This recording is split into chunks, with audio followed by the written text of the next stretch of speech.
Hello and welcome to another episode of Celebrating Southbridge. I'm Ron Sanangelo, Southbridge Town Manager, and today we have a very important guest on our show. We're talking about education, and in Southbridge that's a really key issue right now. So I'm very, very honored to introduce my guest, Russell Johnston, who's currently our interim receiver.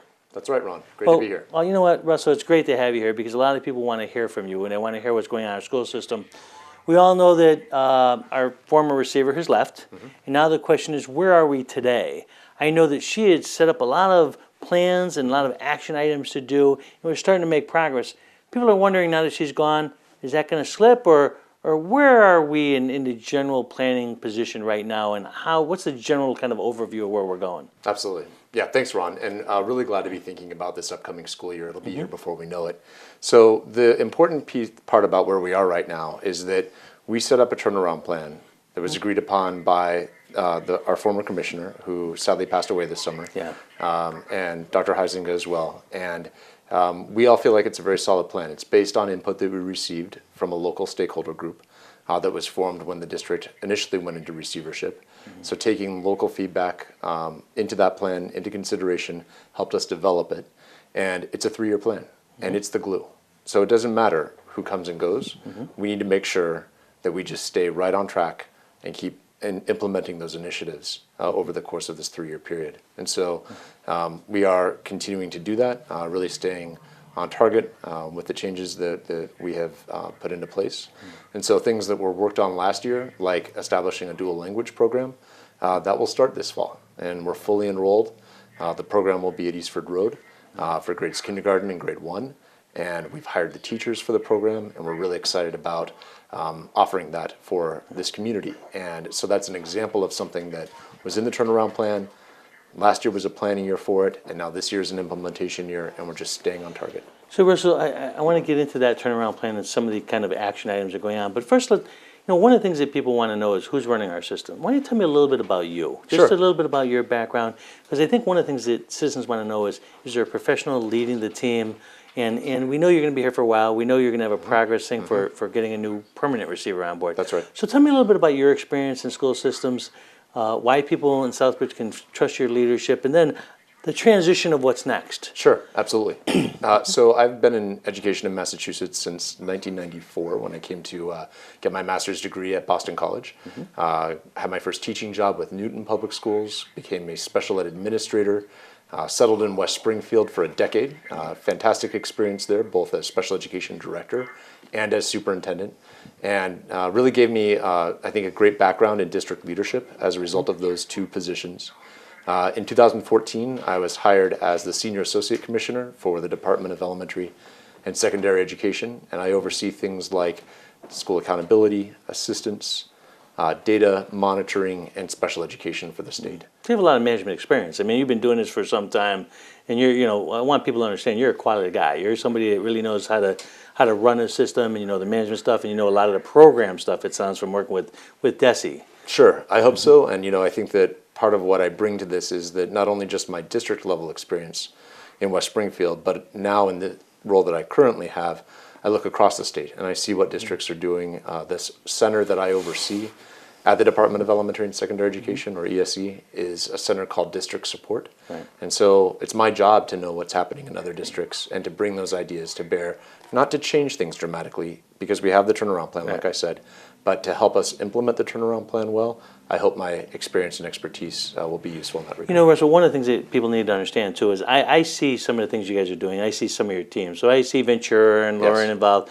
but people don't know that. You're not only are you working with the team that's here, but you're also working with a state team from the State Department of Education, and they're working with you too. So it's not just Russell. That's right. Tell me about the team of people that are supporting you from the state to make sure that even though we're lacking some resources here, we have the resources in place to move forward. I think that's really been our attitude. My entire team that's here working with me is that we need to make sure that as much as we are going through a transition right now, that it doesn't affect the students, that we keep the ships running, that we keep the trains on track so that school opens successfully at the beginning of this year, and that's really our dedication. And I want us to be pulling things ahead without a lot of fanfare about it. We don't need a lot of the accolades. We need the students to get the education they deserve. So along with me, I have Ventura Rodriguez and Lauren Wu from my team, and we're here just about every day. So there are quite a few of us, three of us, who are a core team.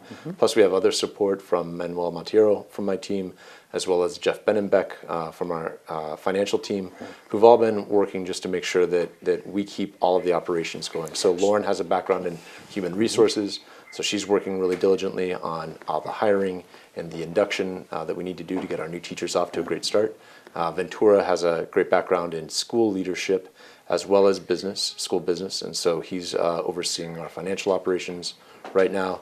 And Manuel has a great background in labor negotiations, and so working with our union is something that Manuel does. See, that's what I wanted the people in Southbridge to really understand, that when Jessica's leaving and there's a transition of some of her administrative staff leaving, the state has brought in other resources that are here temporarily to kind of fill that gap.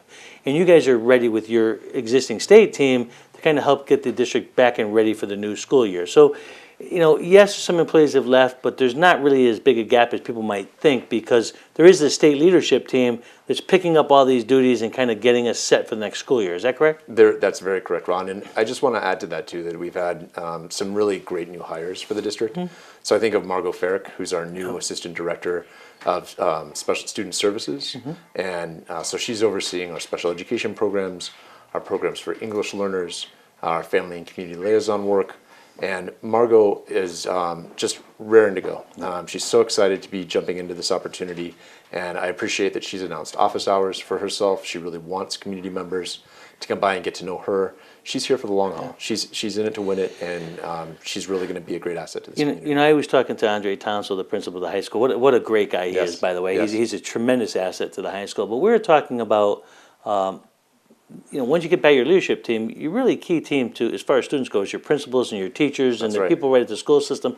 That really hasn't changed that much. I know you've replaced some staff and stuff, but on balance, that team's still in place. The actual everyday kind of get the work done team is still there. So that there is consistency in that part of the system right now. Definitely. We're really excited about the principals who are, we have all but one returning. Emily retired, and certainly very happy for people to make decisions like that in their lives. But I'm also really excited about Judy Masonette, who we've hired to replace her as principal at Charlton Street School. And so, yes, we're bringing in one new principal, but that leadership that parents interact with on a daily basis is intact. And like you said, Dr. Townsell and others are really ready to get the new school year started. Yeah, I talked to him. He's like, I set a course, a path, and I'm going to finish this course. I mean, he's the kind of guy I really like, because you could hear the dedication in his voice. And I've seen him with students. They come up to him it was at the Latino parade, and they came up to him, and he knew them all by name. He was asking them how they were doing, you staying out of trouble. I mean, great things. And they were shaking his hand. It was kind of cool to see that relationship where the kids have that trust in Dr. Townsell. That's really a great addition at the high school. Absolutely, and across the board. So let's talk about the big issue. Listen, the concern and the frustration I have, and many residents have, is this issue of inconsistency in administration, right? And it's frustrating because we're looking for somebody to stay for a long period of time. And the problem with a lot of the local school committee and the past history of the system is this constant changing of personnel. And here we are, the state has control, and right back to it with Jessica's leaving and the administrative staff. So, it's important for us to get that consistency back. Tell me about, you're going to be looking for a new receiver again. That's right. And I was really excited to hear that once again you're going to involve the community in that process. Right. But the team you have to build around the new receiver, are you going to start building that team now? It sounds like you are. Yes. And you're not going to wait till the new receiver comes. You're going to start now in hiring an administrative staff, and the receiver will come into a new team that a lot of the work has been done for the new receiver. So tell me a little bit about that part of the process. Sure. So really, like you said, sort of two processes. One is filling out the administrative team in central office. And again, I'm really excited about the people who we've been able to hire. We have a very experienced special education director coming on board in mid-August. We have a really fantastic new director of our English learner program, and we're calling it Multicultural Student Supports. We also have a family and community liaison director who I know just brings both experience and knowledge base to his position. And so I think that'll be a game changer for us. So that work is underway. And we're going to start this school year with all offices filled at the central office, which I think is great. At the same time, we will begin the process for a new receiver. And we had community input on the turnaround plan the last time around. No, I was part of it. I realized that. Yep. We didn't have community input specifically on the receiver. So we're changing that as we go to look for a new receiver. And we'll begin by listening from the community, with the community, to hear what are the characteristics, what are the qualities that the community wants to see in a receiver, who can stay throughout the course of this receivership. And to take that information into the search process will really help to guide us, so that when we present that new receiver, I want the Southbridge community to be able to say, yes, we were heard, we were listened to, and that's the quality, and that's the type of person who's exemplifying those qualities and Well, characteristics. yeah, I got to tell you, Russell, one of the things that I find is that even as you transfer from the leader to leader, if you have a good team, a good core team, that leader leaves and you have a good plan, they just come in and pick up the plan and keep running with it. You know what I mean? Right. And I think that is there. The foundation of the plan for moving the district forward is in place. That's Right. the turnaround plan. That's right. So regardless of what leader comes in, if they're not changing the plan, that's good. You still have that consistency because they're still doing the step-by-step course of the plan versus coming in and changing the whole system, which happens a lot when you have a new school superintendent. Right. They come in and they Right. change everything. Here, we're not really talking about that, are we? Right, exactly. We need somebody to help us stay the course, not somebody to help to give us an overhaul. Right, right. Let's talk about, one of the things that is important, and I know that the past receiver was working on it, and that is the whole issue of students who don't speak English in the ELL programs, and one of the key things, we have about 19% of the citizens here, and the kids here in the school system that don't speak English fluently.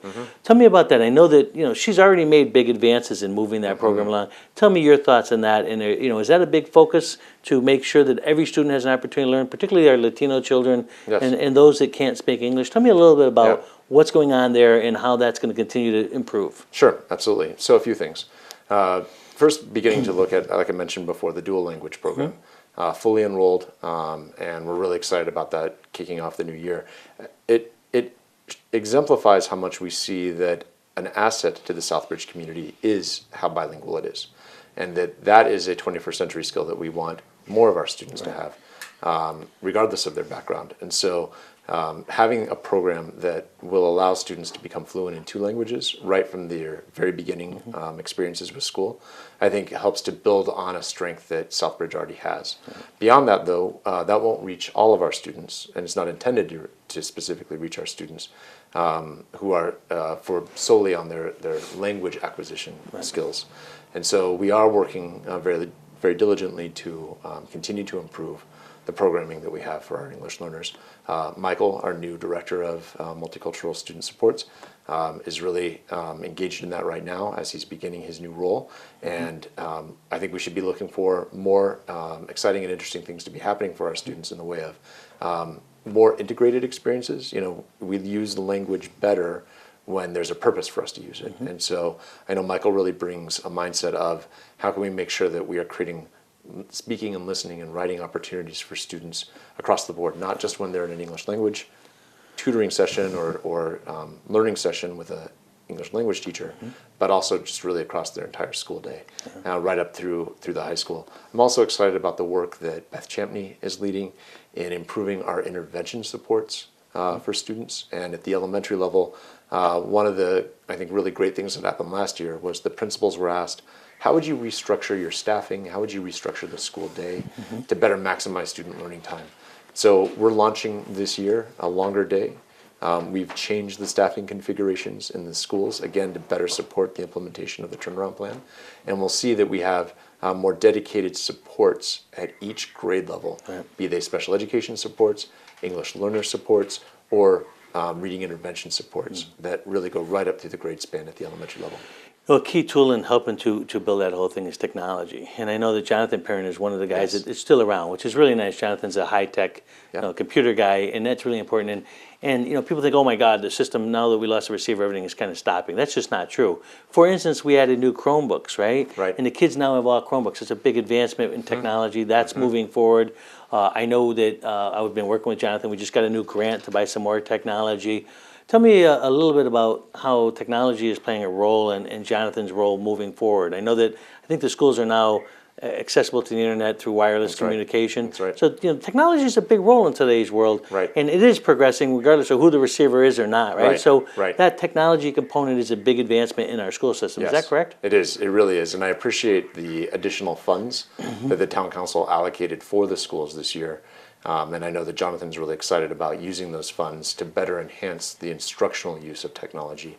And so as the use of instructional technology has to be built right into all the planning that teachers are doing. It's not a separate class that students go to. So we would expect to see more of our students doing writing, doing research, using technology like the Chromebooks that you mentioned, more collaboration, because when you're doing a writing assignment or a project, a PowerPoint, now students can be working on it together simultaneously, whether they're in school or out of school. And I love Jonathan's vision for making the learning more meaningful by having these devices. The devices are not the end in of themselves, they're just a means to an end, and that the learning can go beyond the school day. I tell you, it's critical though, because I know so many kids who can use the technology better than I can. It's amazing that the kids have grown up with technology like we haven't. So, Right. so they get these Chromebooks and they know how to work them almost like it's part of their soul. I mean, they just know how to do it, and it's really great that in today's world that technology is critical. And putting it, as you said, Jonathan's putting it into the programming is a huge asset for them. And just having, I mean, I remember what it was like before we got this technology. The buttons were all broken on the computers and stuff. It was unbelievable. So it's good to see that moving forward. Now, I want to talk about curriculum. One of the weaknesses identified when we were doing the turnaround plan was the curriculum issue, particularly at the middle and high school. The elementary school had been rebuilding the curriculum, but at the middle school level and high school level, curriculum wasn't as good. It was, in my opinion, kind of like outdated and went to the old testing versus the new testing. And that actually resulted in lower test scores because they weren't testing for the right material. Tell me about the curriculum now. I know there's a lot of professional development and a lot of things that happened. Tell me about how the curriculum is improved and how much the teachers have been actively engaged in professional development to rebuild that curriculum.